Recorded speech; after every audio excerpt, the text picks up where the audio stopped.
আমরা এখন ভয় করি ফেসবুকে ক্রিয়া প্রতিক্রিয়াকে ভয় করি আমরা। হ্যাঁ, ফেসবুকে কোন দিক ক্রিয়া চলে, অ্যাকশন রিয়াকশন, এগুলো পাত্তাও দিবেন না। আপনি আপনি দেখবেন আপনি হকের উপর আছেন কিনা, এটা দেখবেন আপনি। আপনি ফেসবুক কোনো কিছু লেখার সময় কোনোভাবেই শিরিকে যুক্ত হবেন না।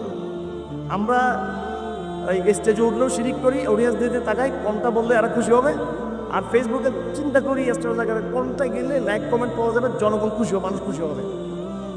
এমনও তো বক্তব্য হতে পারে যেটা মানুষ খুশি নাও হতে পারে। আল্লাহর দিকে তাকিয়ে লিখতে হবে, আল্লাহ আপনাকে বিজয়ী করবে নিঃসন্দেহে।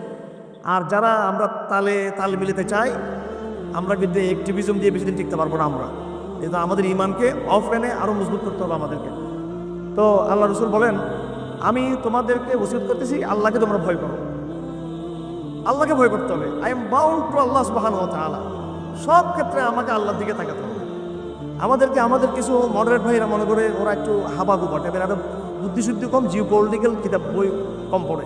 আমি গত 2 মাসে কমপক্ষে 200 বই কিনছি, আমি 2 থেকে 250 বই এই জিও পলিটিক্সের উপর আর সংস্কৃতির উপর বাংলাদেশের।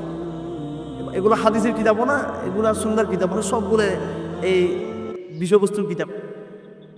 এখন কি কারণে আমরা সত্য কথা বলি, আবেগ থেকে বলি তা না, বিবেক থেকে বলি। কারণ আমরা এক চোখে দেখি আমেরিকা, ভারত এবং তাদের দূষরদেরকে দেখি, এরা এইভাবে আমাদেরকে পরাটিবিদের জন্য তৈরি, এটা দেখতেছি আমরা স্পষ্টভাবে।